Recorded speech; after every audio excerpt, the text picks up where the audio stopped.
Welcome, everybody. This is going to be our Christmas special for this year. I'm going to be running it, so buckle up for that. I've been practicing how to speak more quickly, so this shouldn't be a 10-hour version of a 3-hour one-shot, so that's good. I'm running Emily, John, Leland, and Elena through a pre-made one-shot. The title of it is Assault on Krampusnacht. Created by Ralph Clark, written by James Varner, edited by R. Lee Brown. I think it's going to be a fun little one-shot. It's not too long. I like one-shots that don't overstay their welcome, so I'm excited. We will be hearing from at least one character that folks will have heard before. But I'll go around and get everyone to introduce the characters they're going to be playing tonight. Why don't we start with Elena? Most folks, I think, will already know Elena's character, but remind us who you're playing, what their backstory is. Hi, I'm Pyro. I'm a fire genasi druid, level 5. I'm pretty chaotic and, tousled, red flaming hair, charcoal, black skin, the works, I'm not the youngest chick in the, how's that saying go? Okay. But, I do what I can. Thank you, Pyro. Emily, you want to go next? Yeah, hi, I'm Amelie. Hold on, let me say it right. I am Amelie Mondola. I am a warlock. Prepare to die. You had to look that up. Yeah, you had to look that up. I wanted to get the way I wrote it right. Okay. Anyway, I am a tiefling warlock. I have dark brown, red hair, orange-red skin, some pretty horns sticking up. I wear frilly dresses. I have very bubbly personality. And yet, I worship Shar, the Mistress of Night. I come from a very long line of warlocks, and I am the chosen in my family. Wow. Oh, wow. I play Amelie in our Diamond Head campaign in our Discord, and Leland plays my brother, Londali. Awesome. Leland, do you want to go next? Sure, I'm playing Bebop the Shellless, only here to make Bill sound faster. Yes. Bebop is a green dragonborn level 3 fighter, level 3 artificer. Of course, he had a multi-class, but he grew up in a pleasant little place, idyllic, his family would say, called Shelvana, raised by tortles. He believes he is a tortle. He is oblivious to his dragonborn heritage. And of course, as a young tortle born, his siblings called him shellless because, of course, he has no shell. So as he came into adolescence and then eventually adulthood, he had to construct his own shell. On his back, he wears a shield, a metal shield that has a painted, what are they called? A pluralic pattern of a turtle shell on his shield. And he wears like heavy plate armor. He's very kind of bulky. He has his armor has like a block and tackle kind of strung across it haphazardly. And that's about it. He's a bit of a pacifist. He left Shelvana to share his own shell, metaphorically, to expand his shell to others who might need the protection that he found developing it for himself.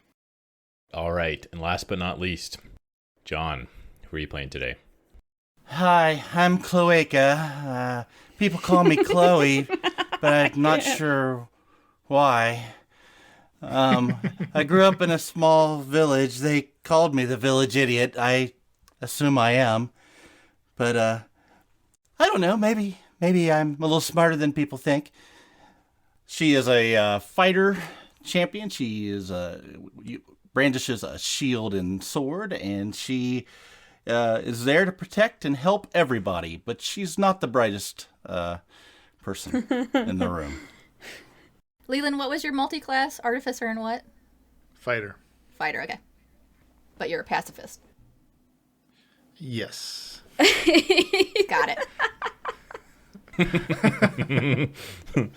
Well, I mean, I took the protection fighting style, and I'm a battle master, so I have the superiority die to spend and do maneuvers. And in the base player handbook, there are only 3 maneuvers that do not deal damage. And guess which ones Bebop took? Yeah. Jeez. Unbelievable. We're screwed. I do not want my first DMing session to be a TPK, okay? Bebop will protect He's you. memorable. Amelie's here. Amelie can deal We can run. some damage. His metaphorical shell will protect everybody. Very good, very good. All right. Now, I believe all of you are at least level 5. I said you could be 5 or 6, so that's about what this one-shot is going to be geared towards.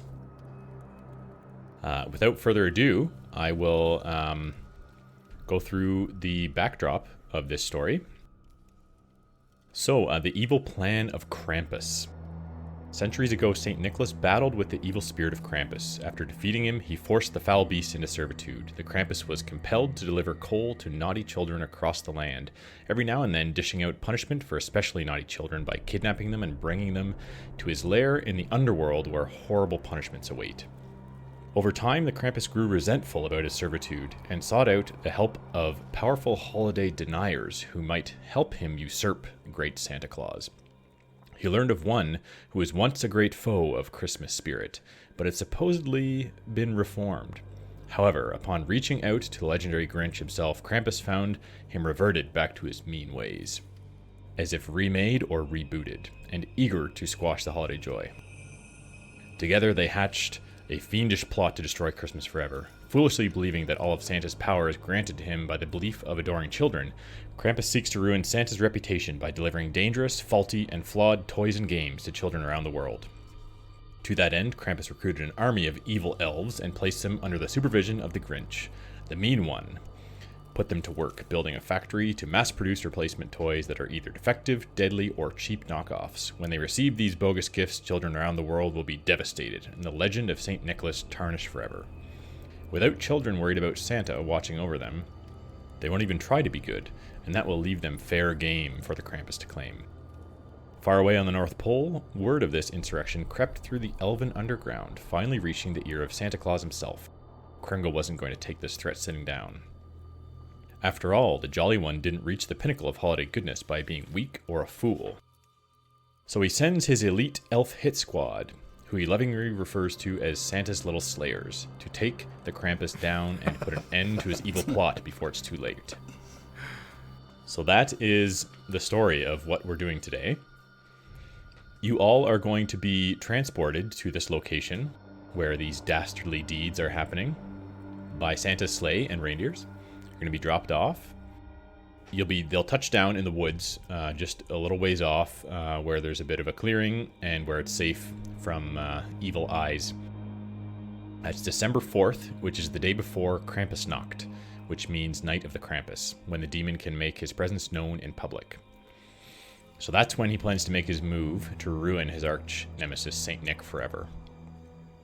So where you're dropped off, you won't be able to be detected, but you will be able to see sort of these blooms of reddish-black smoke that are rising up in the distance. Just kind of through the trees or over the treetops, you can see this. You might be able to hear a little bit of sort of rumbling and like noises that a factory might make. And you smell a bit of a kind of chemically factory manufacturing smell, like engines burning coal or oil and that sort of thing. Each of you is given a jar of eggnog from Santa before you departed, and should you decide to use it, it basically functions like a potion of healing. So 2d4 plus 2 health can be healed with that. And you're gonna need it. So you're welcome to, I assume, make your way towards the smoke you see in the distance. Is this eggnog spiked? Does it have any alcohol in it? I Drink it. don't think that's very smart to get liquored now. Liquor makes everything better. I mean, if you really want to know, just try it. Yeah, Well, I don't drink want to waste it, though. Okay, then stop your wondering. None of us know. Would Santa give you liquor? I mean, Yes. if he really liked me. Have you been a good girl, Amelie? I'm always good in my way. The frick does that mean? You see Dancer and Blitzen sort of pawing the ground frustratedly and snorting a bit, shaking their heads back and forth. They don't seem to approve of you drinking it just yet. I boop him on the nose. I'll go up to him and go, boop! Aren't you the cutest? They do seem to like that quite a bit. And I'll tickle him under the chin. Could I get a boop? I'll go over to you and I'll go up on my tiptoes and I will get right up in your face and I'll go, boop, with my finger. Bebop smiles. I should change my name to Beboop. I'll happily call you that. Let's go, Beboop. As you start walking, you hear the reindeer starts to gallop away, picking up speed, and they take off. I'll wave to Fly them. away. Bye. Who knew reindeer could fly? I thought those were dogs. Crazy. Those weren't dogs. No, they're reindeer, Cloaca. Do you know what a reindeer is, honey? I don't know. I assume they're wet all the time. What? Why?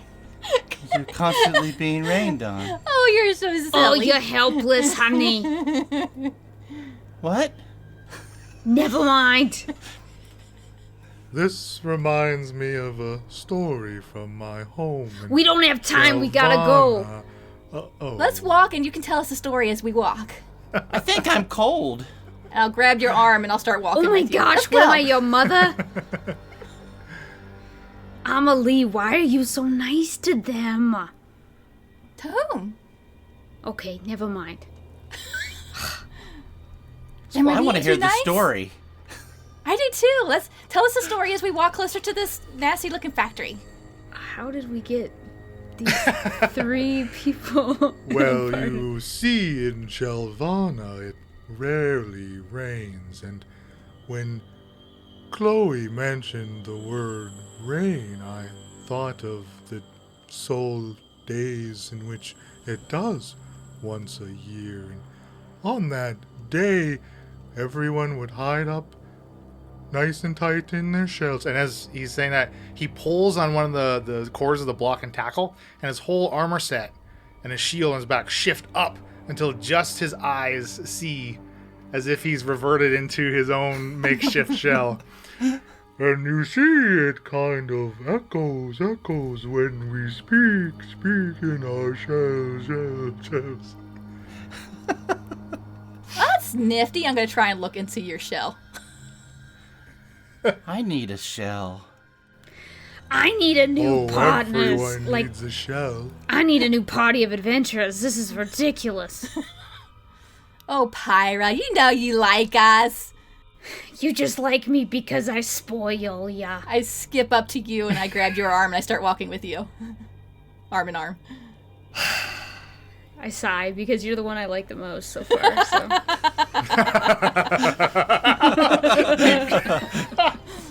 Probably not going to get any better. Begrudgingly. So is it snow covered? Is it? I can't remember if you said what. Yeah. the This environment is was like.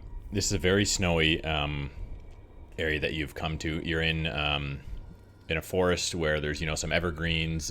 Any of the trees that aren't evergreens, which are few, have lost all their leaves. It's very much wintertime. It's not extremely cold to the point where you feel like you're gonna freeze if you don't get inside soon. But it's certainly winter. There's snow everywhere. Just as you get to the edge of these trees that you've been walking through, you can now see this large building looming off in the distance. It's a massive toy factory. It rises up out of the forest, casting a huge shadow across the nearby trees in the moonlight. It's an imposing 3-story building, and it towers over the trees, looming menacingly. The bottom 2 stories are long and rectangular, resembling a normal toy factory with several chimneys and smokestacks on the roof, pumping reddish-black smoke into the air. The whole structure is topped with a massive sphere resembling a snow globe. Swirls of white snow can be seen moving inside the giant glass dome, and a horrible cackle reverberates through the countryside, the evil laugh of the Krampus. The Grinch's factory has a large double-door entrance flanked by 2 large, poorly constructed snowmen that are sort of toppled over. There are also sort of some windows here and there along the building as well. And our instruction from Santa was to take out Krampus? Put an end to Krampus's plans to destroy Christmas. So destroying the factory would be an accomplishment. Certainly a potential route, yes. Look at the snow globe. It's so pretty. Oh, I do love Christmas. It's my favorite holiday.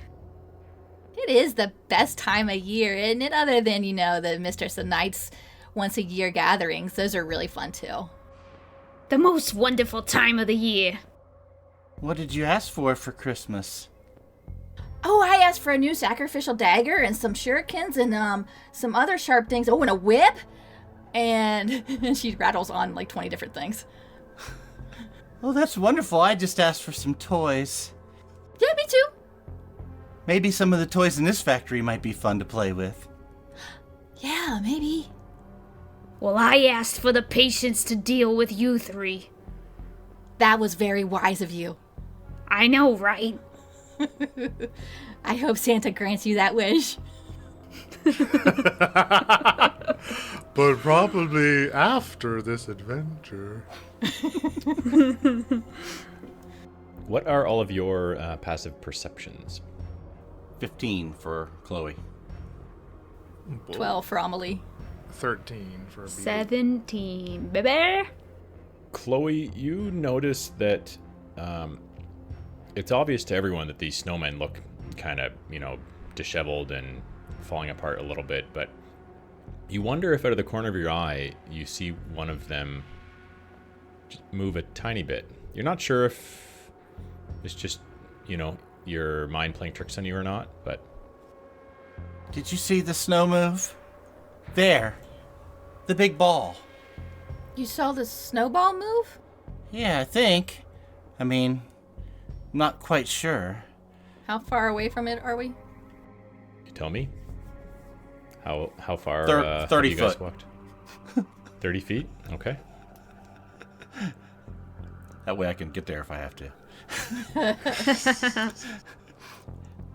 I'll just look at it and see if it moves again. Stop in my tracks and just point. No, it's not moving at all. You're not, again, not totally certain that it did in fact move, but it's certainly not moving now. I'll pull my longsword out and walk up to it. Does it have stick arms? It does, yes. I want to cast Mage Hand, and I can use, I'm going to send the Mage Hand up there, grab one of the stick arms, and make it wave. Hi, Chloe! Look, it's waving to you! So as you do that, and as Chloe begins to get closer with sword drawn, we're going to need to roll for initiative. Ah. Sort of felt that coming. Oof. Bebop got an 8. Chloe has an 11. Amelie did even better with a 5. 17 for Pyro. As Amelie withdraws one of these stick arms from the snowman, and also with Chloe advancing on it with a sword, they quickly sort of start to move and get a bit taller, and all of the snow falls off to reveal 2 zombies that were disguised as snowmen, guarding the doors. Oh, well, that's disappointing. Indeed. The snowmen are stripping. Are you excited, Cloaca? No. Confused. So, zombie number 2 is going to be going first in initiative. He's going to start shambling towards Chloe, trying to close the distance. Can't quite make it there. He's going to move towards Chloe and stop about 10 feet short. And that's it for zombie 2. Next up is Pyro. Well, Pyro was ready to produce flame or something, but now they're not ice and snow. She just, something about seeing a zombie is gonna make her feel primal. So she's gonna cast the cantrip Primal Savagery. And so on her turn, she channels her primal magic to cause her teeth and fingernails to sharpen. And she moves her full movement, because if we're 30 feet away, I can do a melee attack. Okay. Well, visually, that's very scary. Yes, it is. On Zoom. Oh. So Pyra gets her nails and teeth out, and then she goes right up in his face and goes and misses. How do you know that? Because I rolled an 8. Okay. That is a miss. So I guess I stay there. And my teeth and nails go back to normal. It's chill now, so. Next is Chloe. Okay, so I'm gonna close the 10-foot gap that remains, pull my shield up, take my longsword, and swipe across, trying to take it right in the main part of the body. So, first attack, it's a 21 to hit. That's a hit. 17 points of damage. Second attack, 14 to hit, That's a hit. and that's 21 points of damage. So I'll sort of go up and I'll look over at Pyra as her claws reach out. I'll sort of take a sidestep a little bit and then swipe twice with my sword and try to make purchase onto its main part of its body. And after those hits, this zombie is looking very, very hurt. Barely able to stay standing. That's it for me. Bebop, you're next. I'll gonna run up to the other one. So Chloe and Pyro are on the same one, right? Mm-hmm. Alright, I'm gonna charge up to the second one, get right up to it if I can, and I'll take the dodge action. So I'll reef on the block and tackle again, go up into my shell as I pull my shield out from my back in front of me, and until the start of my next turn, any attack roll made against me has disadvantage if I can see the attacker, and I make dexterity saving throws with advantage. And that's it. Very intimidating. All right. Next up is the zombie that you just ran toward. So he sees you front and center. He's going to start shambling towards you. Able to close the distance. He's going to try and make an attack. So he holds both of his fists up above his head and just comes slamming down to try and smash right into your, basically the top of your shell, your head area. And rolls a 2 to hit. So unfortunately, I'm safe in here. he seems very frustrated with the outcome of this. And Amelie, you're up next. Beep boop! I'm going to cast Eldritch Blast on the zombie in front of Beep boop. Okay. Boop boop be doop. You're Bebop now. A 25 hit it. Dang. Yes, that is certainly more than enough. On a hit, target takes 2d10 because there's 2 beams, so it's 1d10 and 1d10. You have to roll a hit for each beam. Shoot. Okay, well, the first one is 8 points of damage. Okay. Rolling for the second beam. And that's force damage. Yeah. 17 to hit for the second beam. That's a hit. And that's only 5 damage. And then for my bonus action, I want to use my mage hand to push the first zombie, the zombie that is next to Cloaca and Pyro. Mm-hmm. And it needs to... I can telekinetically shove it with my mage hand. Dang. Ooh. It needs to do a strength save. That's an 8. It needed a 15, so it gets pushed 5 feet back. Now, are you going to rule that that provokes an opportunity attack for both of them? I was just going to ask. No, it doesn't. Damn. I'm the Creature has to DM move here, of its own Leland. volition. I'm sorry. I'm You're the right. DM now. No, it doesn't.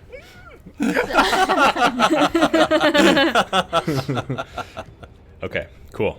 Very good. Very, very good. All right. We're at the top of the initiative again with Pyra. And the guy that got pushed is like still close-ish. How far does he get So pushed? he there? would be 5 feet kind of to the Okay. right-ish of Chloe. All right. I'm gonna Is it put Chloe my. or Chloe? Chloe. Who says That's Chloe? Mrs. Cloaca to you, actually. Dungeon Master. Pyra's pissed and she's gonna get her nails and her teeth out again and because Pyra's nuts, she's gonna bite a zombie. Disgusting. Ugh. Are you gonna bite part of his ear off? I gotta roll to hit. Sorry. You might get sick doing that, Pyra. That's a 9 to hit. Oh, no, not like that. We'll be fine. I just suck at So using that's a my miss. teeth. Yeah. Yeah. You seem to be. You know what? seem to Maybe be- I like get close, but it's like disgusting and grossing me. It actually is grossing me out. And it's like I can't do it. Yeah. There's something about these undead creatures I think is really just getting under Pyra's skin. Unappetizing. Yes. Next is zombie number 2. That's the one that just got pushed. It's going to shamble its way back to Chloe. And again, raise its hands up above its head and try and smash down. And that is a 16 to hit. Nope. All right. So I will use... Wow. I'm going to... no, it's early in the game. I'm not going to do anything. No, please. Okay. I'll just smile. All right. Next up is Chloe. As I continue to smile, I will also attack. That is a 20 to hit. That's a hit. You're 15 attacking the one points. that's right beside you, I assume. Same one that was coming at me. Okay. That's 15 points of damage. And what type of damage are you dealing?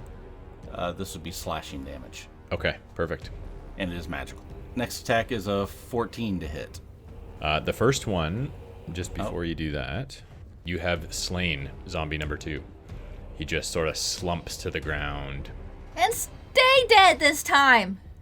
And how far away is the other one from me now?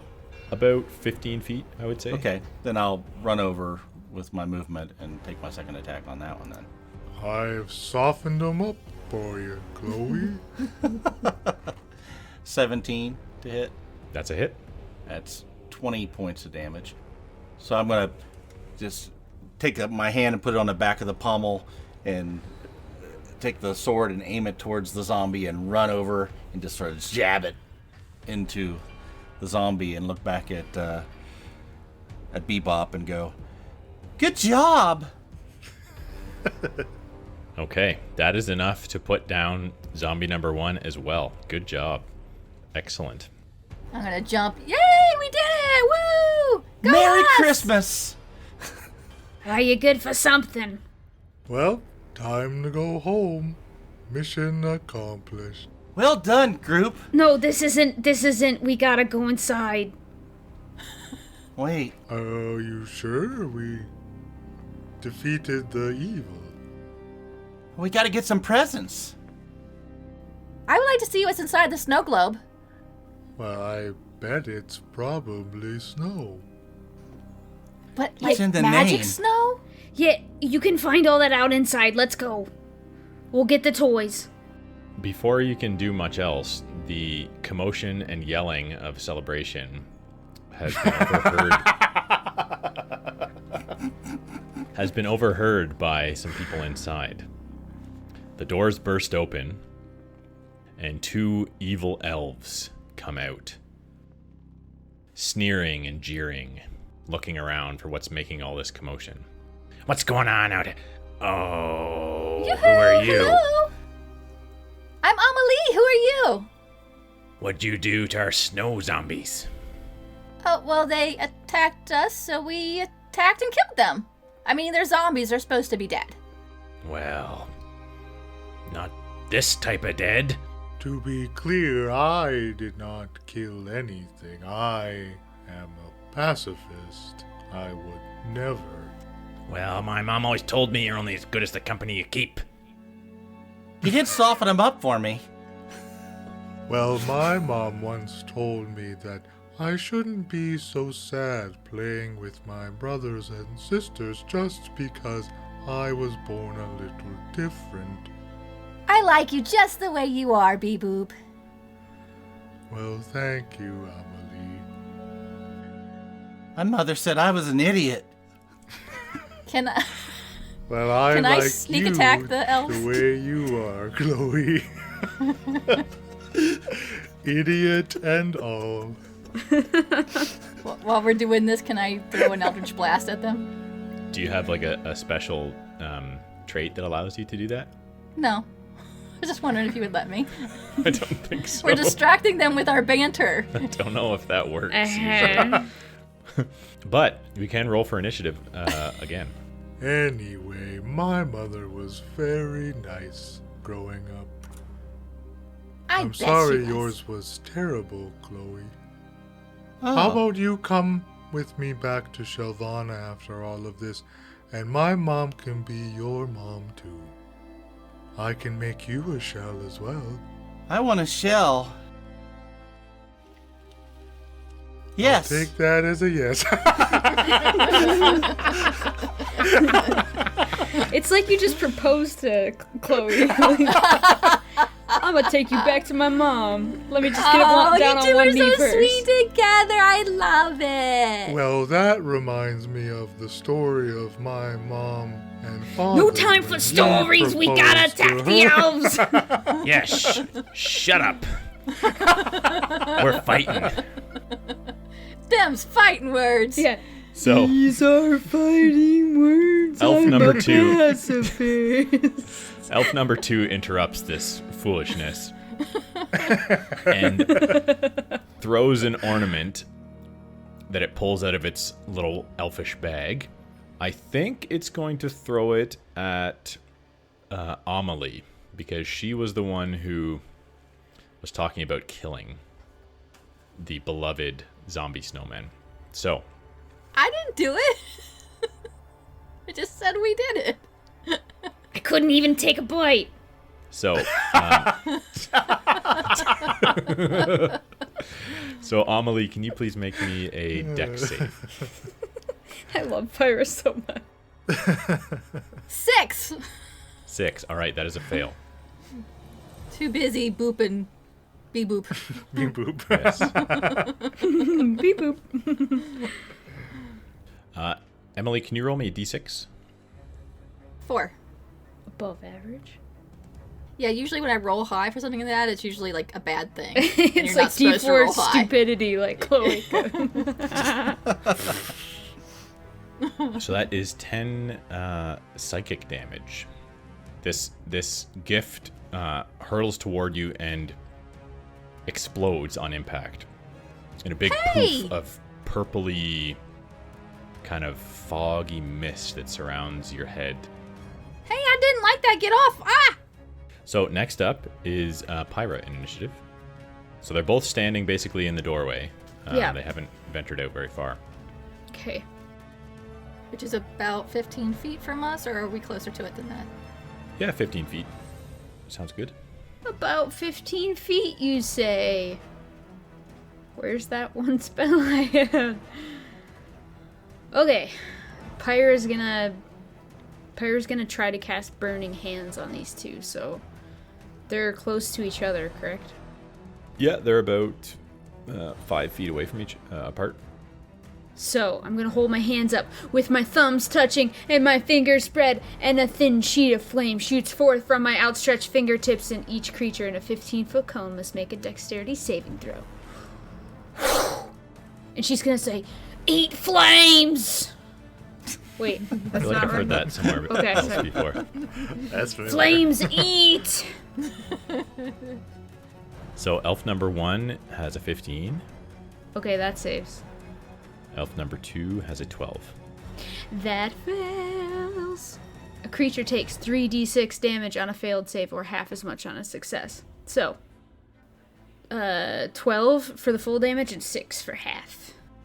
Cool. Very good. They do not like that at all. They're used to cold weather and acclimated to it quite well.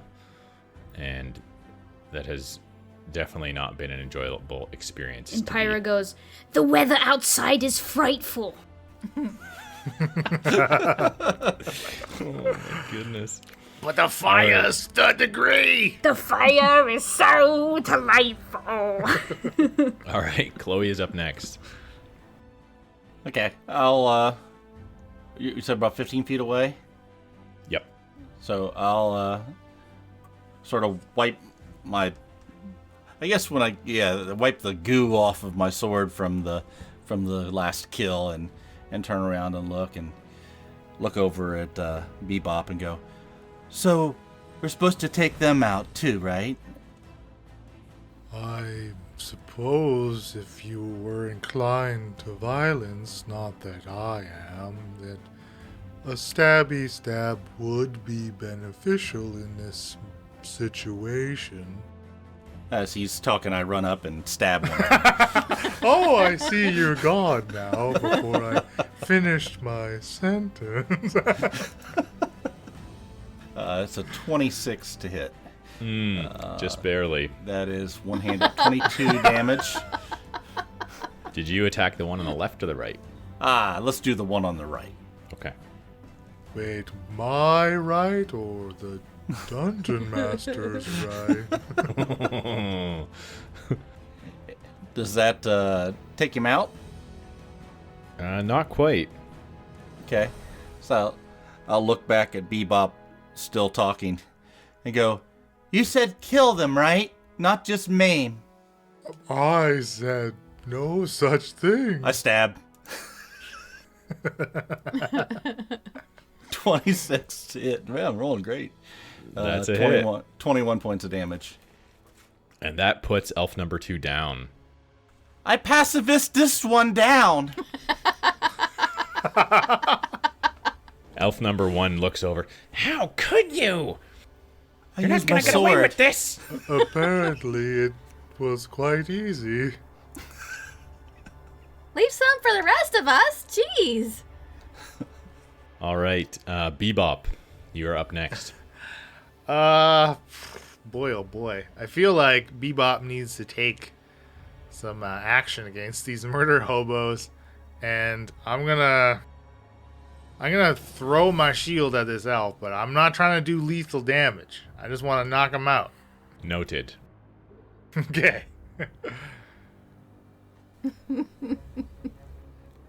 25, That's a hit. but that's only 6 bludgeoning. Okay. So I throw my shield, just a big, like, discus wind up, and it bonks the elf, and it comes right back to me, as if it's enchanted. But as it's spinning, you can see on the underside of it where you would hold it right on your arm, while the top of it is that pluralic pattern. The inside is this beautiful landscape of Shelvana. It's a waterfall and this green meadow, brilliant blue sky above it all, and even though it's spinning, you can just see it still underneath that shell, and it almost as if it like has its own kind of glow to it before Bebop catches it and puts it back on his back. How would we see it when it's spinning fast enough to It's be magic. flying? Okay. That's the magic of it. Don't ask Wow, questions, that's okay? pretty. I love your shell, Beboop. Yes, my mother is very talented. All right, so after Beboop, elf number 1 is up, and he is shook. You've killed his 2 zombie snowman guards and his buddy. He's going after the person who last hit him, which is Bebop. Oh no. Wait, I wasn't trying to kill you. That was shell damage. Shell shock. That's an 18 to hit. That is just a hit. That is my AC. All right. Your shield attack is called Shell Shock. Shock and awe. So again, reaching into his little elf bag, pulls out an ornament. Could you roll me a d6, please, Leland? 1. And could you make me a dex save, please? 2. All right, so that's a fail. You will take 5 fire damage. So this package hurtles toward you and explodes in sort of like a miniature fireball or fire bolt, puffing around you in flames, singeing you a little bit. Oh, that's really pretty when it happens to somebody else. I'm glad my pain could still bring you some pleasure, Amelie. But you weren't hurt too badly, right? It's just a little singe. It stings quite a bit. You'll be fine. I'm not so sure. Oh, I am. I didn't know you could speak turtle. I'm picking it up as we go. Your accent is spot on. Why, thank you. John takes another sip of wine. It's going to be a long night. Okay. Emily, you are up. Bottom of the order. I don't like you hurting my friends. Eldritch Blast, 2 beams of purpley black shoot out. The first one is a 22. Yeah, that's a hit. And that is 7 points of damage. Okay. And the second one is 10. That is a miss. I think the first one gave him a bit of a heads up, and he dodged just in time to get out of the way of the second. I'm going to use my mage hand to try and push him just for fun. Okay. So I'm I just gonna make give him a little shove. Is it a dex save? Strength. Strength save? That's not good. That's a 4. You failed. You're moved 5 feet back. So you're shoving him back Yeah, into the yep. factory. Yep.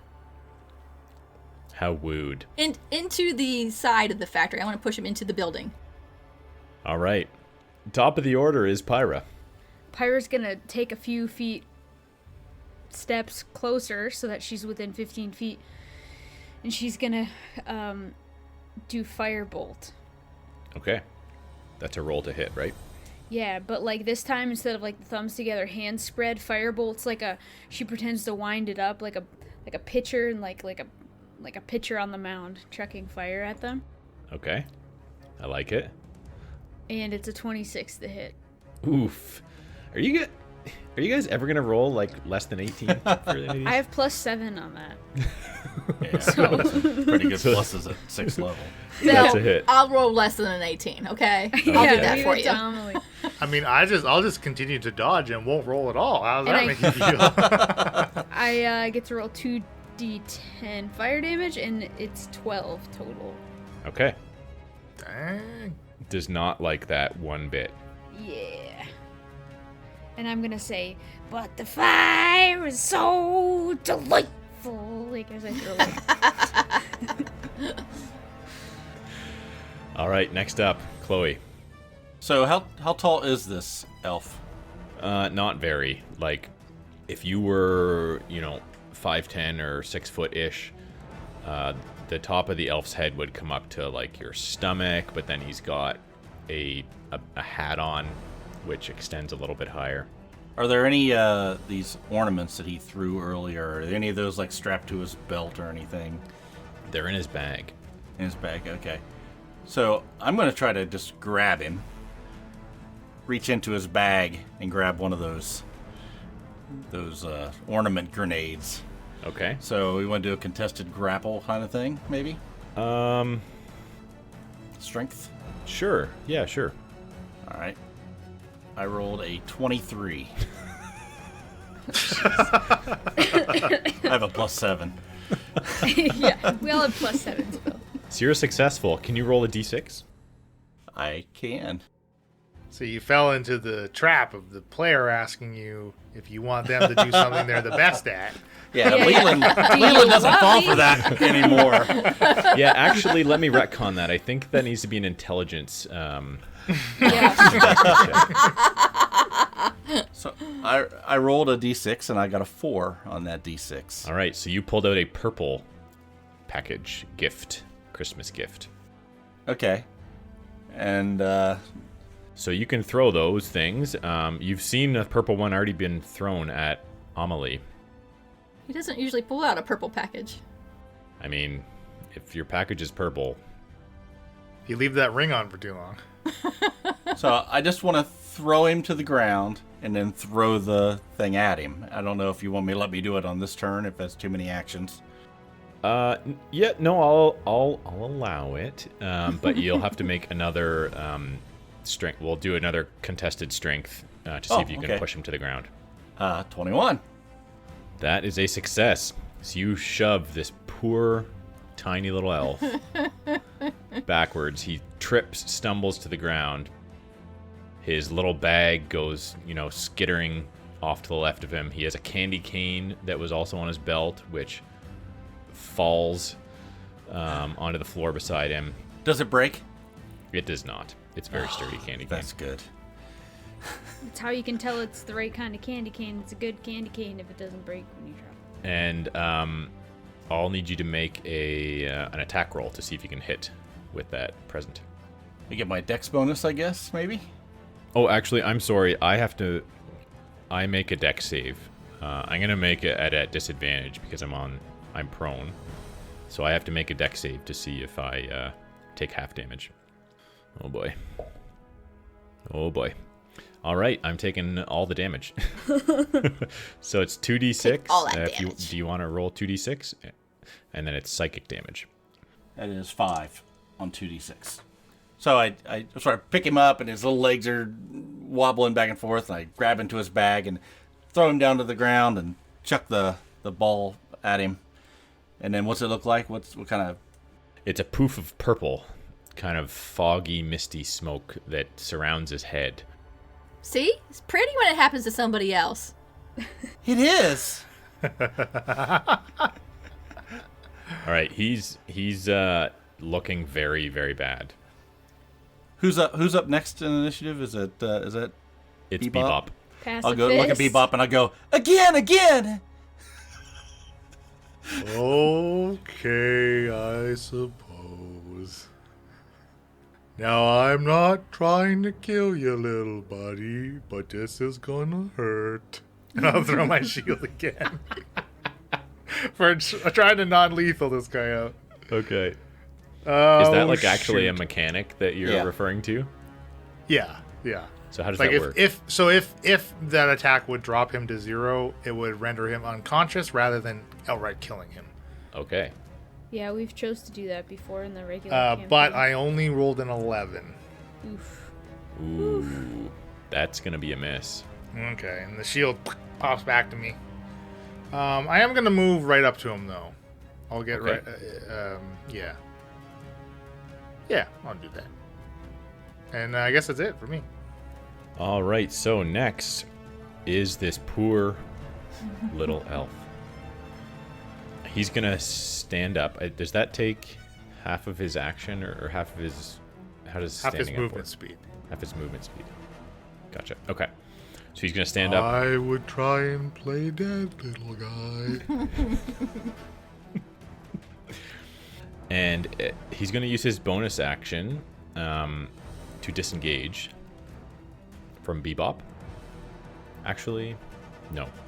He's going to do a multi-attack on Bebop with his candy cane. It's a large candy cane, I might add, and it looks menacing. A cane-sized cane. The first is an 18 to hit. Yep, that hits.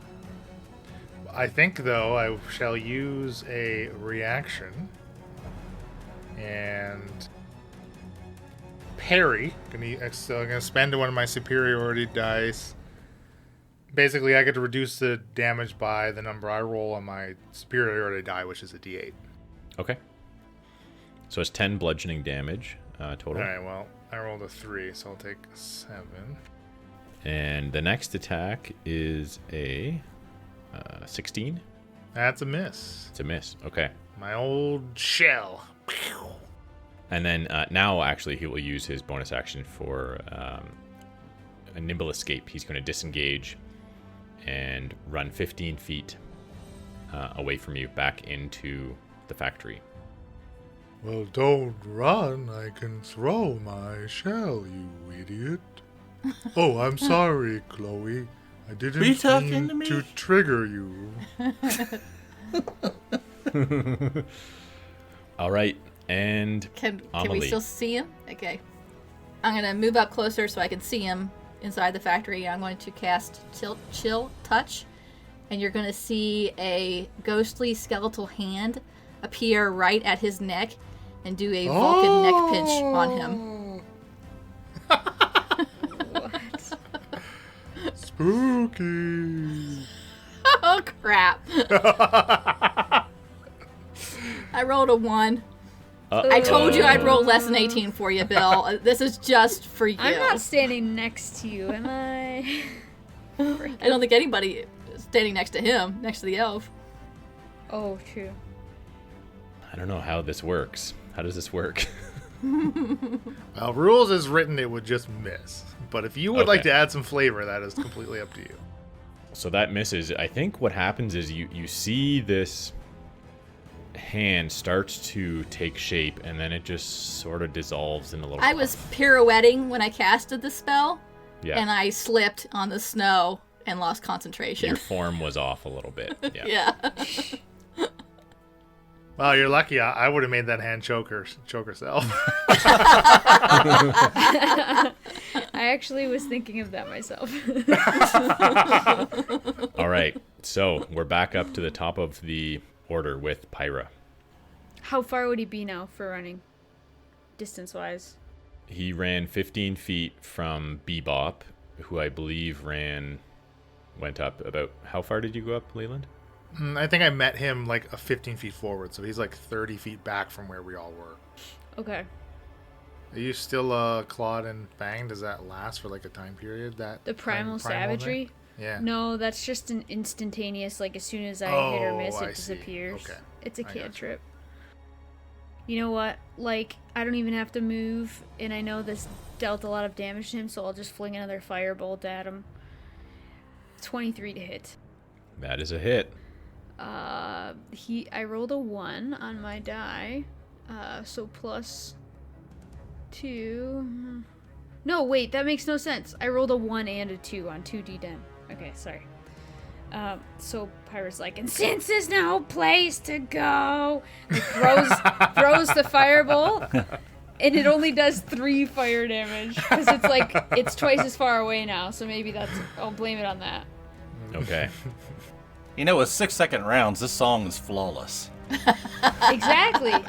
Yeah. But the fire is so like 2, 3, 4, 5 senses now. Yep. Every 6 seconds. There you go. So he really did not like that and is looking extremely haggard. Bebop's trying to sing along, but because he's so slow, it's actually turns into more of like a round. It's like a round. The weather outside He's at is frightful and I'm already. frightful. Yeah, he's still in frightful. I like that. The elf is up. He's going to run up to where he left his bag on the floor when he was retreating, pick it up, and rummage around inside, pull out a present, and he's going to huck it at Pyra, who's the last person who attacked him. Yeah. Yep. So, if you could make a dex save, please. Am I next to Shakara? No. My dex save is 8. And a d6 roll, please. 4? Okay, it's a purple present again. How many of these damn purple presents this guy got? This purple present comes flinging towards you and explodes, sort of on your chest, and this big poof of purple mist goes. You can redo that. Emily's the one who couldn't keep it together. A purple pearl necklace that I've always wanted. Purple pearl necklace. Purple present psychic pearl necklace. I'm more of a lower back kind of guy personally, but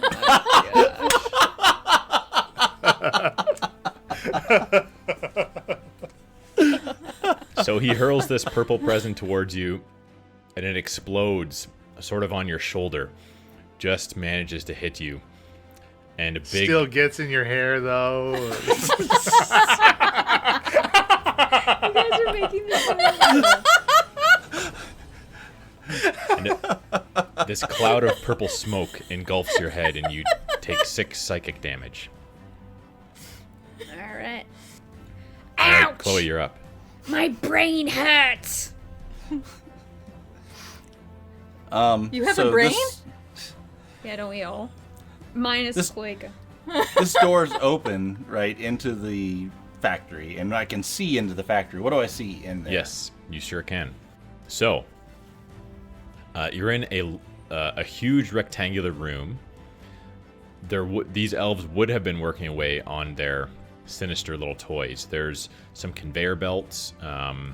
There's half-finished toys that you can see kind of hanging around, and some things moving along on the conveyor belts. You can see that there's sort of like explosive devices and other dangerous things that are being put into these toys. And then towards the back of the room, there's a doorway that leads somewhere. Do I see anybody else in the factory? You don't see anyone immediately in this room. Okay, so I'll run up to the elf and with my sword out and try to stab him. That's a 21 to hit. That's a hit.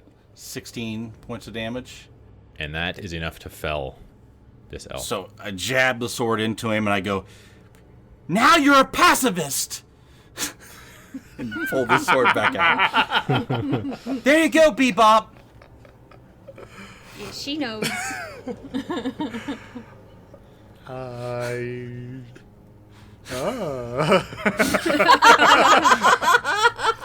She's speechless, honey. Good work. You got him. Just trying to convert people.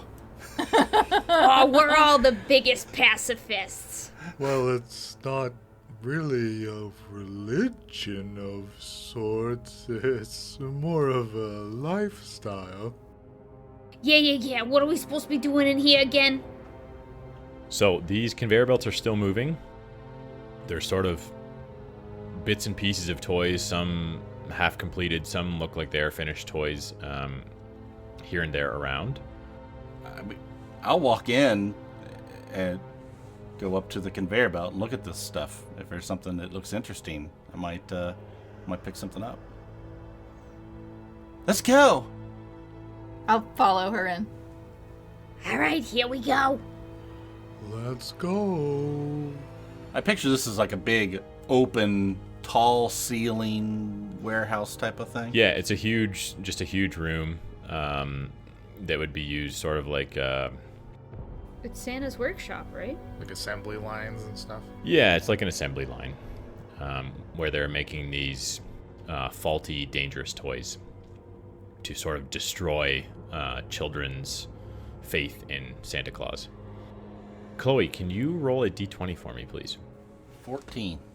So as you approach this conveyor belt, a little toy train on the ground sort of starts to make a little bit of noise, kind of bounces around a little bit, and starts chugging away towards you, letting off a bunch of loud toots. Toot, toot, toot, toot.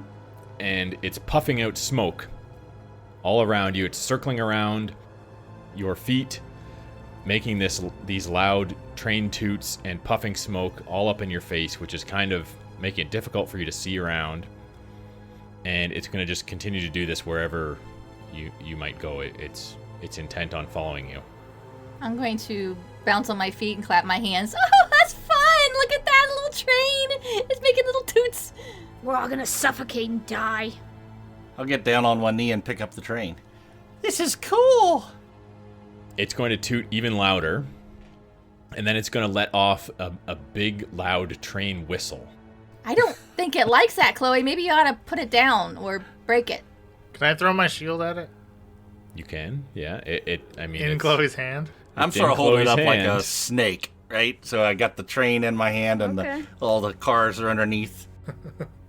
Yeah, once it starts whistling, I want to whip my shield at it. Sure. You just want me to attack it? Yeah. Well, that's a 26 Roll for damage. for 10 bludgeoning. So mid-whistle, it sort of just cracks and squeaks down to a dull whistle and then just fades away. A little last puff of smoke comes up into Chloe's face. Chloe smiles, and then slowly her mouth goes down to neutral, then to sadness. I pacified it. Unfortunately, the damage has been done, and the back doors swing open, More friends! No. and 4 more elves rush out. What? Yay! What did you do? We brought Hey. more friends. What's going on out here? Hey, who are you guys? We're here to destroy you. I don't think that's gonna happen today. We already killed the other 4. You killed them? We pacified yeah. them. It's fine. Yeah. Yeah, that's what Bebop said. We pacified Well, them. no, I don't believe that I said that. We pacified We took them out to the the pasture. We elves. pacified We- them. I think we're misusing that term. They're just no a longer little fighting. slightly. Well, that is actually very true, Chloe. We took them out. But the fire is so delightful. So the Oh, I one lost my place. I'll have to restart that part of the song.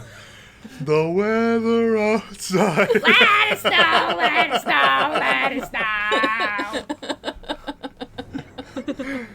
the one who's in the front, who seems to be a little bit more cocky than the rest of them, the one who had already yelled at you, he's going to leap forward after taking a 5 or 10 foot dash, jump onto one of these conveyor belts that's belting towards you guys, and he's going to use it to give him an ability to kind of close the distance.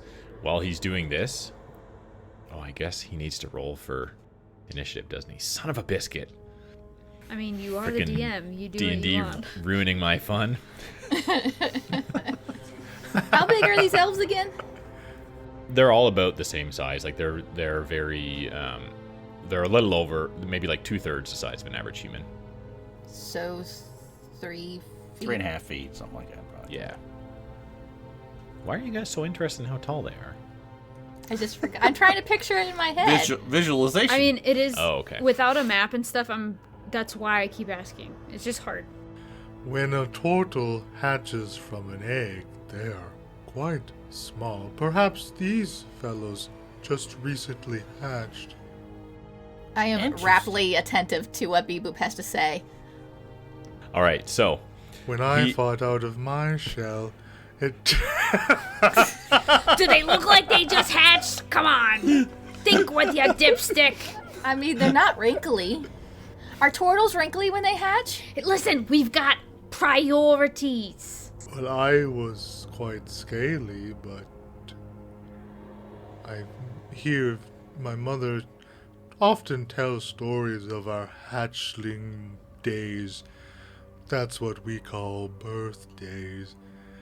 And on my hatchling day, it took me I can't handle this. I 36 can't and a handle this. half We need to hours attack.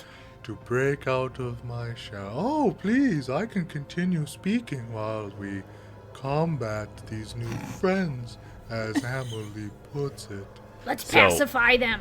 I had rolled for initiative for this elf, and he was not going to beat the party's initiative, but since you're so enraptured with this story, That's a good call. he's going to get a surprise attack. That's DMing right there. I like it. Freaking rational. It's a bit like herding cats playing with us, isn't it, Bill? Bill's not the slow talker for once, and he's loving it. It gives him time to think. Brilliant.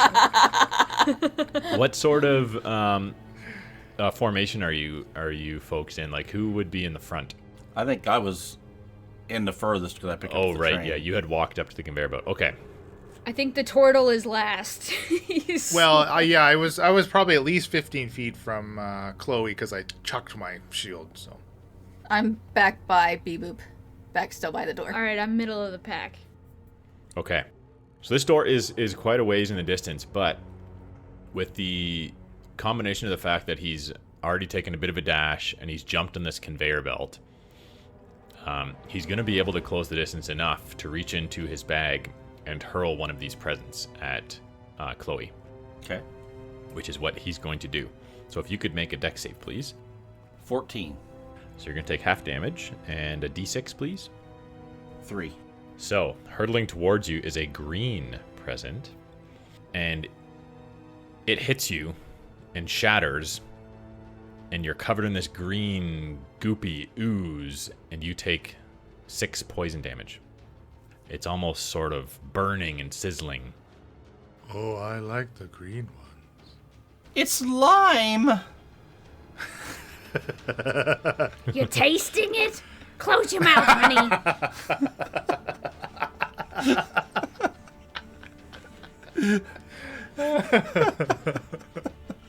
How do surprise rounds usually work? So the way they work is it goes in initiative order still, and basically, though the people that are surprised cannot take any actions or reactions on that round, and then it just moves to the next. All right, y'all are going to get attacked by 4 elves. Although the 3 other elves are not as brazen as this one. He seems to be the ringleader. They're just going to try and close the distance, not on a conveyor belt. And they're quite a ways away, so none of them are quite going to be able to make it inside of 30 feet, which is what they would need to do to throw these presents at you. But they're pretty close to making it. So they kind of skirt around the conveyor belts and dash up, ready to attack on the next turn. And at the top of the initiative is... Well, technically one of them has a higher initiative than Pyro, who's the top of the player initiative, so would he go again? Yeah. All right. So, this one elf is going to continue moving forward and is now within 30 feet of Chloe. It's going to reach into his bag. And Chloe, you're going to have to make another dex save, please. That's a 8. Okay, that's a fail. And a d6. 3. Again, with the poison damage, so green package hurls toward you and explodes, and you take 5 poison damage. I hate lime! And Pyra. So if I'm behind Chloe, how far am I from the elves? You would be... How far are you behind Chloe? Like right behind, 5 feet? Okay, so 35 feet. The closest elf, isn't there one that was closer, that ran up closer? The first one got on a conveyor belt, which would have taken that elf within, like, in under 30 feet. So, yeah, you would be about 25 feet from sort of the cockiest of the elves, the ringleader. Well, okay, I know what I think I know what I'm gonna do. I'm gonna... How close are these elves to each other? Sorry, with the area of effect, I just want a visual. Yeah, there's here. one that's 25 feet from you, and then that elf is on its own about 10 feet to the left of that elf is the group of 3, and they're all basically adjacent. Group of 3. Okay, so So Pyro's gonna, Pyro's gonna go up to the group of 3. She's gonna put herself in the line of fire. She's gonna go right in front of them, using her movement, and she's gonna cast Burning Hands again, which means they all have to do a dex save. And of course, she's singing. 24. That passes. 25. Oh, jeez. Dexterous little buggers. And a 13. Okay, so the one that rolled 13 takes 16 fire damage. The other 2 take 8. And I'm gonna use a bonus action. I'm gonna cast Flame Blade, which is a 2nd level spell. And a fiery blade appears in my free hand, and the blade is similar size and shape to a scimitar, and it lasts for up to 10 minutes, but it's concentration. And then the blade can be used as a bonus action. So does that mean I can use it this turn? Was it your bonus action to cast it? I guess, right? Yeah, I would assume so. Okay. So I would say no. You can only have 1 bonus action per turn, I think, right? Alright, so I have it for next turn. Remind me to get you to do a concentration check if you take damage. Yeah, and I just keep singing, let it snow, let it snow, let it snow, but I have fire. Let it burn, let it burn, let it burn. But I'm really hurting my voice at this point, so. Why does my throat hurt? So the ringleader elf that was on the conveyor belt, who's the closest to all of you, is now up. He's going to run up to Chloe and use his multi-attack with his big candy cane. First attack is a 22. That hits. Second attack is also going to be a hit. Higher than 22. Total of 15 bludgeoning damage. Oofs. All right, next is one of the elves that's in a group of 3. It's going to attack the closest person, which is Pyro. Also going to pull out their candy cane and have a multi-attack. That's probably not going to be a hit. 9. It's a miss. Oof. Critical fail. So, yeah. He's not very dexterous, pulls out his candy cane and attempts to swing, but fumbles on the shaft of it a little bit and smacks the elf to the left of him. So I'd like to use a maneuver or a Sentinel Attack. When a creature within 5 feet of you makes an attack against a target other than you, you can use a reaction to make a melee weapon attack against the attacking creature. So since Pyra's right next to me, I assume I can take that extra attack as my reaction. Sure. All right. That's an 11 to hit. That's a miss. Oh well, there goes my reaction. Next in line is Chloe. You're up. Perfect timing. Okay, so I'm gonna. This main elf is on the conveyor, right? No, he got to the end of it and jumped off. Okay. I'm still standing next to the conveyor. Can I grab anything that's on the conveyor and chuck it at him?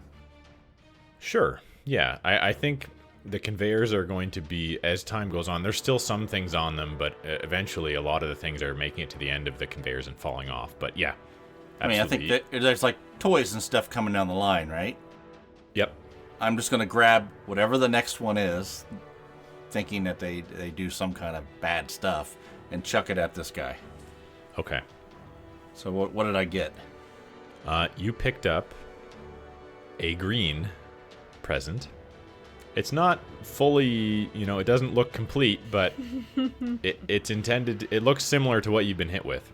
Yeah. All right, so you're gonna throw it at the conveyor belt elf. So he fails his dex save, and if you want to roll 2d6, That is a 7. okay. So he takes 7 poison damage. Very nice. There, you don't like lime either. And next is Bebop. Bebop springs into action. He sprints towards Pyro. So as Bebop is moving, he moves at a normal pace, but from the waist up, he moves in slow motion, like his arms moving back and forth in slow motion. But like his legs are moving like normal, so it's not impeding the the way he moves. But it looks like from waist up, he's like, "Yes, I'm running. I'm gonna get to you, Pyro." And he goes to the Pyro. So I'm gonna use another maneuver here. I'm gonna spend a superiority die and use my bait and switch maneuver. So when I get to within 5 feet of Pyra, I'm gonna expend one die and I'm gonna switch places with her. So I'm gonna basically pull her away from being engaged with these elves, and I'm gonna take her place as long as Pyra is willing and lets me do it. Oh, I'm willing, honey. I thought that you might. Just move a little faster. Movement does not provoke opportunity attacks. I'm going to roll my superiority die, which is, a 7. So until the start of my next turn, I'm going to give Pyra a bonus to her AC equal to the die rolled, which is 7. And then so that doesn't take any action or anything until the start of my next turn. So basically a round. Okay. And then I'm going to take the dodge action again. I'm going to rip on the block and tackle, go up into my shield, and try to run some hits here. That's me. Okay, very good. One of the 3 elves in the party right in front of you sees this, is a bit confused, pauses for a moment, and is going to reach into his little elf pouch, pull out a package, and huck it at you. Stop flinging packages around, honey. You can't hide behind that little... It's not really a shell. Whatever. It is a shell, actually. Shelled? Well, Shield shells? A shelled? I am a turtle. Of course it's a shell. We'll see about that. All right. Dex save?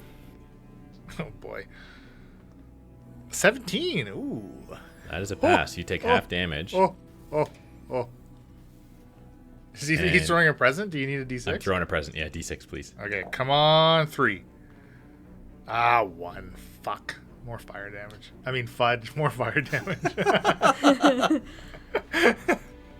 So, 7 fire damage. Okay. That hurts. I'm resistant to poison, so I'm hoping for that poison present. How is Bebop looking? He's doing okay. He's doing all right. Okay. All right, and Amelie. Amelie's gonna walk in the door on her tiptoes and kind of do some ballet steps closer into the factory. And she's gonna put out her fingers and kind of wiggle them towards the closest elf. Oh, those are jazz fingers. I've seen those before. A cloud of mites, fleas, and other parasites appear on him. He needs to make a con save. Ew. It's a 10. He does not make it. All right. And he is infested, and he's going to take poison damage, which is 8 poison damage. And he is going to be moved 5 feet in a direction. I gotta roll a d4 to see which way he's going to go. North. So that would be directly back to away from you. That's gonna push him into the conveyor belt. If the direction rolled is blocked, the target doesn't move. Well, I'm gonna rule that he has to make a dex save to see if his shirt gets caught in a conveyor belt. Oof. Okay. Is that a good oof or a bad very, oof? Very fortunate. No. He passes. So oof. his butt bumps up against. Well, I guess it would more likely be his shoulders. Bumps up against the conveyor and startles him a little bit, but he catches his footing and doesn't get mangled by it. And top of the order is one of the elves from the trio. Going to advance on Bebop with a multi-attack. Ruh-roh. With disadvantage. Because of my dodge action. So that's an 11 to hit for the first one. Definitely a miss. And a 16 to hit for the second one. Still a miss. Are you within 5 feet of me again? Well, I can't switched remember. places with Pyro, so if Pyro was, Yeah. then yes, She I am was, now. yeah, so I will take my Sentinel Attack then for my reaction. 26 to hit, That's a hit. 25 points of damage. Oof. Okay. Oh, my mother always said, life is like a shell. When you're in it, you never know what's in it.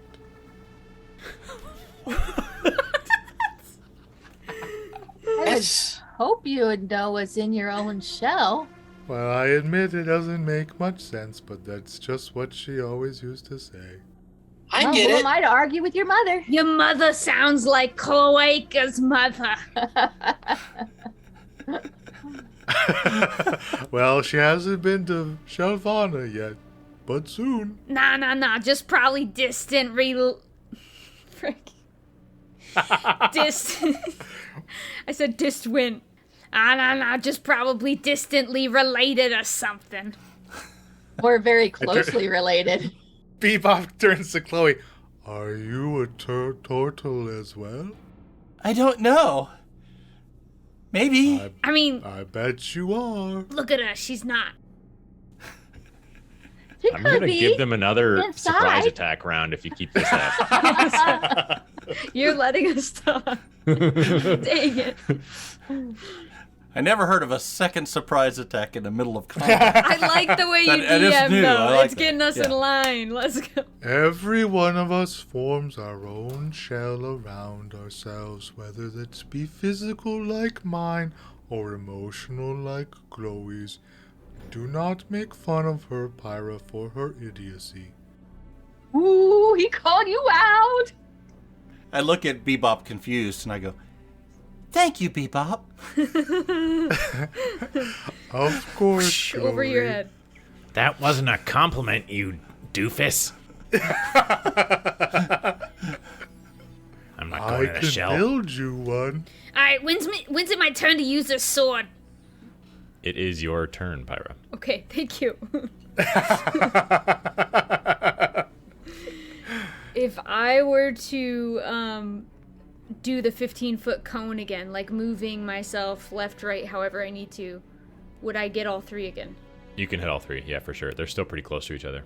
Yeah, we gonna what's the name of it?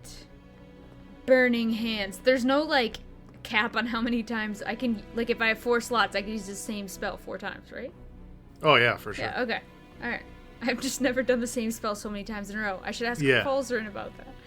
Okay. Oh, no, you don't want to do that. I'm just kidding. I'm gonna cast Burning Hands, so all 3 of those elves need to make dexterity saves. Nat 20 for the one, They can go drowned in their lime. a 7 for the other, Yeah, fail. and a 19. Okay, so excuse me, full damage. I rolled so freaking low. All right.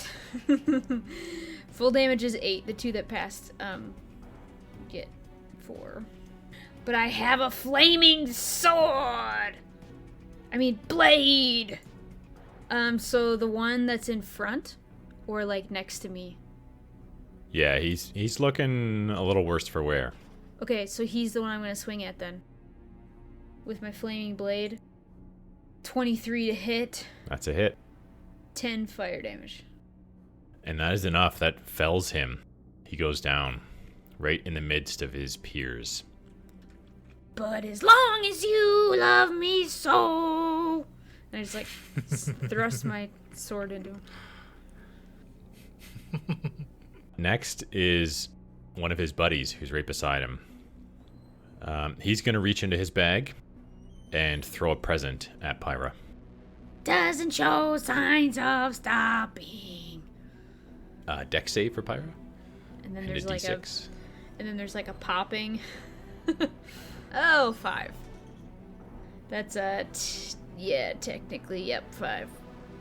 And the D6. 6.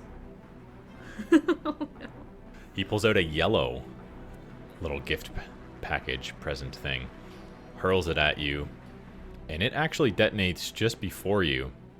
And you see sort of like a beam of bright light streak out and hit you. You take 6 radiant damage.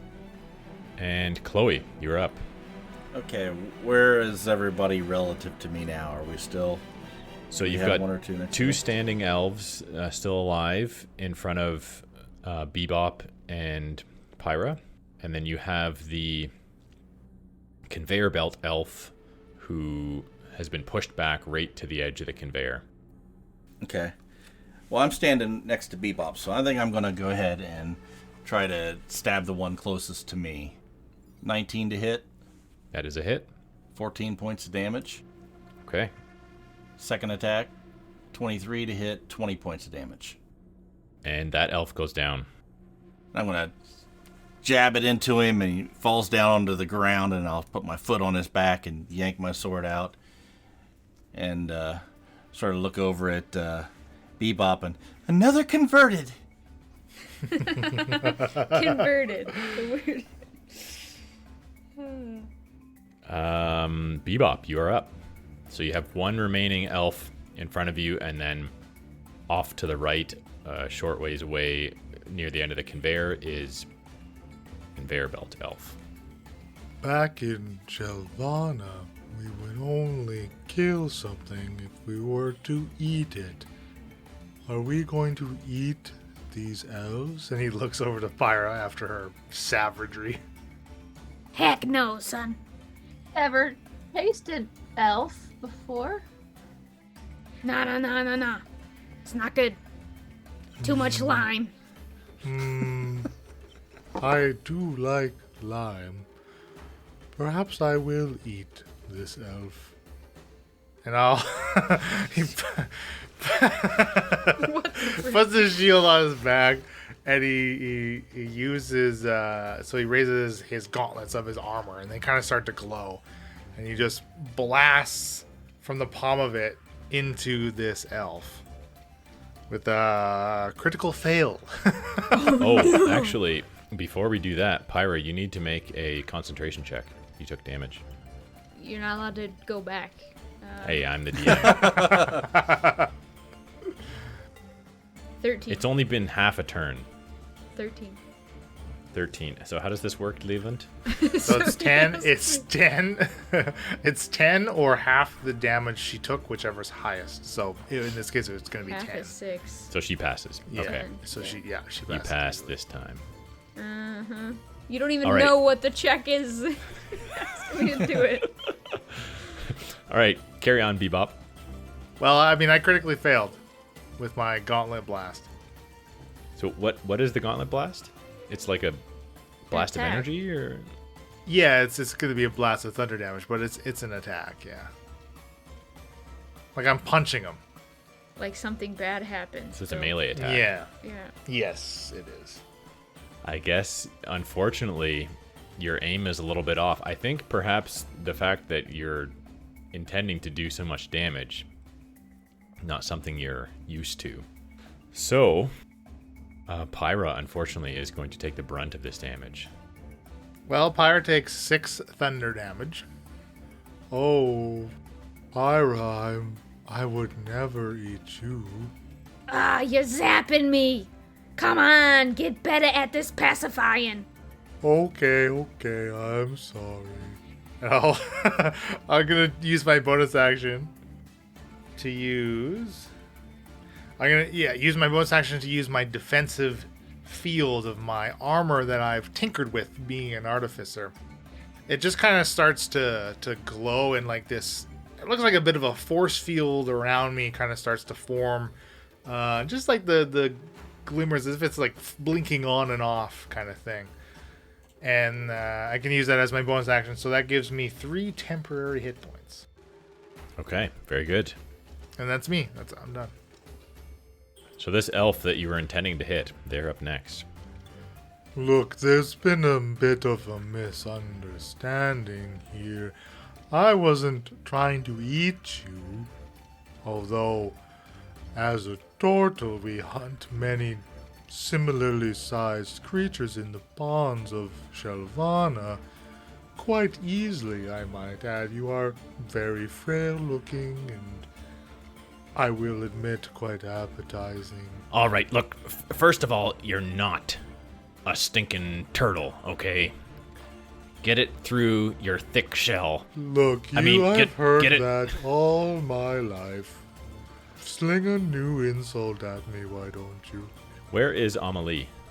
About 15 foot in from the door, but not with the rest of them. All right, so we're going to go with another spicy little gift from his bottomless elven sack. Is Alamar in there? No. Okay, so I think he's going to go after the person who last tried to and also said was going to eat him, Bebop. All right, so a dex save from Bebop. Oh, jeez. Okay. Is Bebop not very dexterous? No, 5. Okay. Oof. And a 5 on my d6. All right, you're lucky. So this is going to be an orange package. So we're going to hurl this orange package at you, and it is going to explode when it hits you, and it just vanishes into nothing.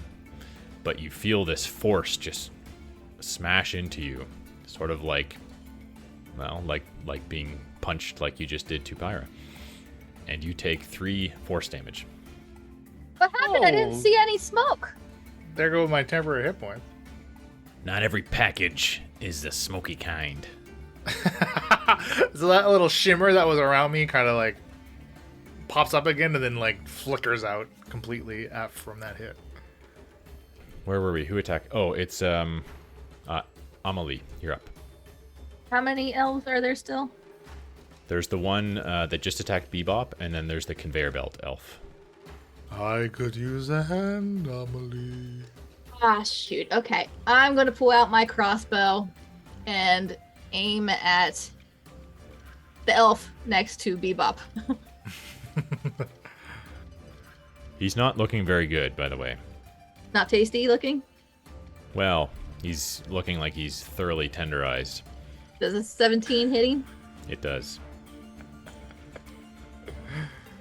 For 8 points of damage. Okay. Did that help, Beboop? Well, before you eat something, you do have to drain out the blood. Ugh. Draining blood's what I like to do best. You guys are disgusting. I love fucking Bebop's naivete and Amelie's secret evil. She's Not like so secret super evil. stabby. Yeah. All right, that is enough to fell the last of the trios. There's one remaining. We like Yay, to call him I killed him. I get 10 tempering hit points. Ooh. Noise. So conveyor belt elf is still alive. And he is at the top of the initiative. He's going to run over to close any distance that there is between himself and Chloe and swing with his candy cane. Oof. So that's an 8. Nope. Sorry, a 9. Still nope. Okay. And his second attack with the candy cane is 19. 19 still misses. Oof. Oh, So I snap. am going to Hannah. use Riposte as my reaction. When a creature misses you with a melee attack, you can use a reaction to expend 1 superiority die, which I only have 1, to make an attack. Ah, it's a 12. That is a miss.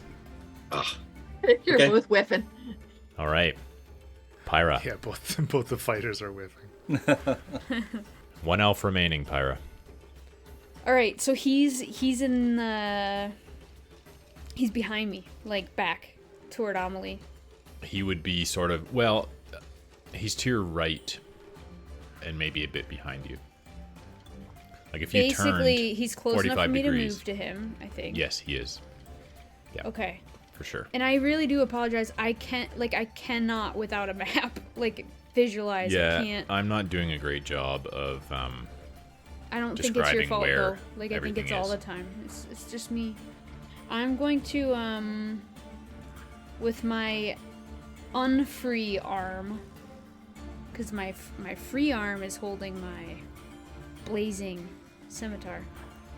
I have an actual scimitar that I'm gonna slice him with. Try to. I'm gonna try to de-blood him for Amelie. 20 to hit. Not crit. That is not a hit. critical. I'm gonna de-blood him. I'm gonna de-blood him for you, honey. Yay! It's 3 slashing damage. That's terrible. That was a bit anticlimactic. I know, but then I swing at him with my real scimitar, and then as long as you hold me tight, blazing scimitar. So my flaming blade 25 to hit. That's a hit. And is 11 damage. And that is enough. The ringleader of the evil elves has been felled and de-blooded, I might add. I de-blooded him for you. Yay! Ooh, I like your scimitar. And I'm going to have a handle pops out of my hand, and then it forms into this ball on the end with looks like curved daggers, 4 curved daggers coming out of it. A mace. A mace forms in my hand. Look at mine! Wow. Bebop will start to eat the de-blooded elf. What's it taste like? Well, it doesn't taste that great. Wonder if you should tried to cook tell it ya. first. That's disgusting. Oh, that's a good idea. I wouldn't want to get salmonella. I'm gonna look around the place. You're going to have to make a constitution saving throw for me. I mean, I didn't swallow. I'm just chewing. That's what she. Okay. I spit. Bebop spits. No, I'm just kidding. You're fine. You have a strong constitution as a turtle. He's not a turtle. Okay, so if you'd like, you can certainly look around the room. As I said a bit, maybe I can describe it a bit more. Basically, there's these network of conveyor belts. That it's just a huge rectangular room for the most part, but there are conveyor belts that go in sort of 90 degrees in various orientations and are connected in some spots. So there will be a conveyor belt that would end, and then it could be put onto the next conveyor belt and change directions, if that kind of makes sense. There are bits and pieces of toys going along the conveyors and now falling off of the ends of them because there are no elves manning them anymore. Is there any drive mechanism that we can see that is actually turning the conveyor belt that we could destroy to stop the conveyor belt from moving? Yeah, on one end of each conveyor belt, there is a sort of like a pulley that goes down to the floor, and you can see that there's something that would appear to be a motor that is driving the pulley and causing these conveyor belts to turn. Okay, I think since we're there to stop these bad presents from being given to the children, so Yeah. I think I'll just go down the line and start whapping these motors and trying to destroy them. Hey, wait. Maybe Beboop can, he's good with machinery. Find a way to turn it off. We don't have to destroy it. Make them go backwards so the presents go back to them. Yeah, that's even Destroying better. is what we want to do, too, anyway. We want to destroy everything. But maybe the factory could be salvaged to make good presents. Chloe loves good presents. That's not what Santa told us to do. Okay, fine. Yeah, didn't Santa say kill them all? I'm just a pacifist. I'm just a pacifist. Alright, I whatever. don't know that those were Santa's exact words. That's what I heard. He said to put him Oh. to sleep. I think it was implied. Alright, well, I'm taking a few of these presents. I never was very good at implications. I'm taking a few of these presents for the road. We could use them against the bad guys. So Well, that's a good idea. yeah, if you would like, the presents, just by seeing the presents that are going along the conveyor belts, they don't look like most of them don't look unfinished. So, but if you would like, you can search the elves' bags. You know that they have presents in them. I'd like to search a And- bag. Sure. Samesies.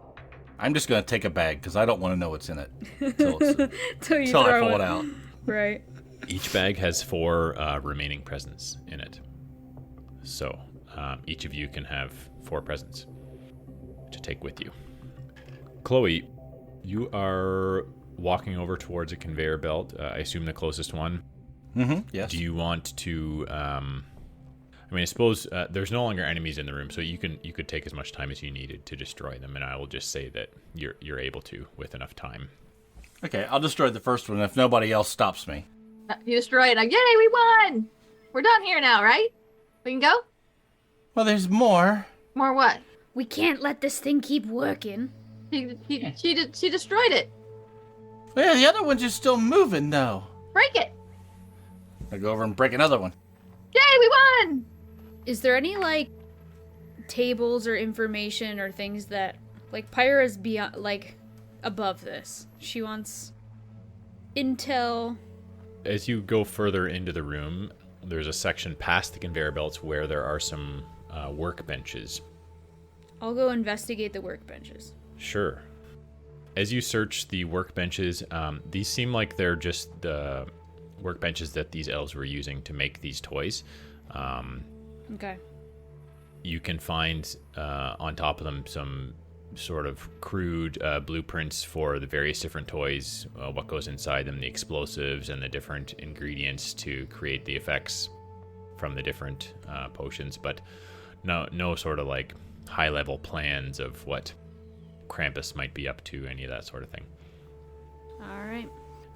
And past so this is sort of a clearing where there's no conveyor belts and there are workbenches, and past that you see another double door, like you entered into this factory through, that leads to presumably another section of the factory. I think once we stop all the conveyors from working, I'll walk over to the door. Say, there might be more in here. Whoa, okay. Open the door. So directly behind the door, it's a much smaller area, sort of rectangular shaped. You could either go left or right.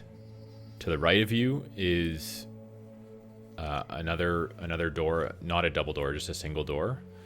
And to the left are stairs leading up. And then if you were to go around those stairs and not take them, you can see there's another small door there as well. I open the door to the right. If you ever get lost in Shelvana, always turn to the right. The right makes a circle like that of a shell, and you'll find yourself at home in Shelvana. That's so sweet. I find it quite comforting. Which way's right? So through the door to the right, Chloe, hold your hands out in front of you with your thumbs sticking straight towards each other. Okay, I do that. I know this trick. You see how your left hand, your finger, your first finger, and your thumb make an L? Yes, it makes the start of an S. And then the second one makes the other part of the S, which is the first letter of shell. Are you giving an S? Yes, you just have to manipulate the digits a little bit, and then you get S for shell. Ah, very good, Awali. So, S for shield hand, Ah, and right for sword hand. but what is a shell if not a shield and a sword? Well I don't- done, Chloe. I'm speechless. I walked through the right door.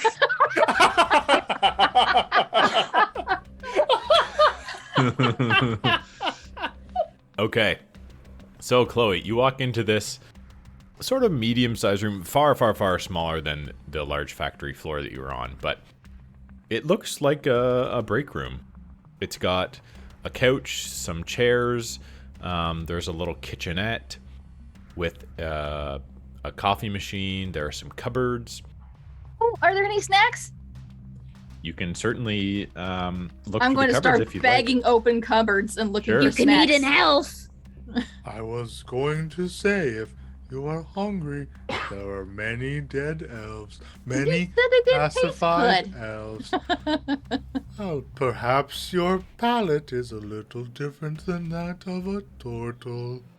Amelie, can you make an investigation check for me? I rolled a 1. That's a total of 5.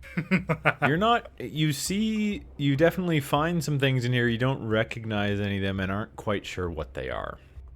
I'm going to pick one up, and is it like a package?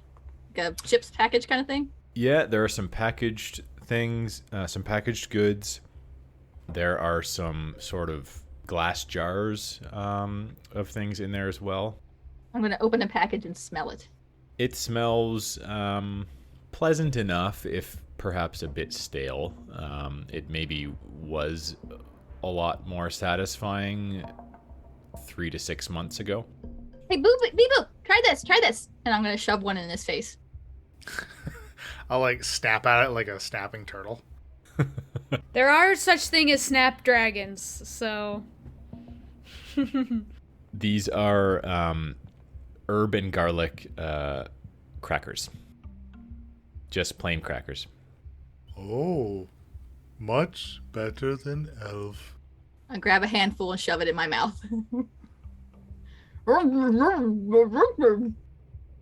But not as good as mackerel, which is the #1 fish in the ponds of Shelvana. I don't think Which I've I ever grew had up fish. eating, and my mother prepared in many excellent ways. I'm definitely going to have to come visit you sometime. That sounds like a lot of... Yes. That sounds really good. Shelvana is quite lovely. A paradise, actually. I oftentimes wonder why I ever left. Well, if you hadn't, you never would have met us. If you're gonna keep talking, I'll sit and take a short rest. Your I stories also- take forever. I still continue to wonder why I ever left. Enough about Shelvana. I'm looking at my right and left hands.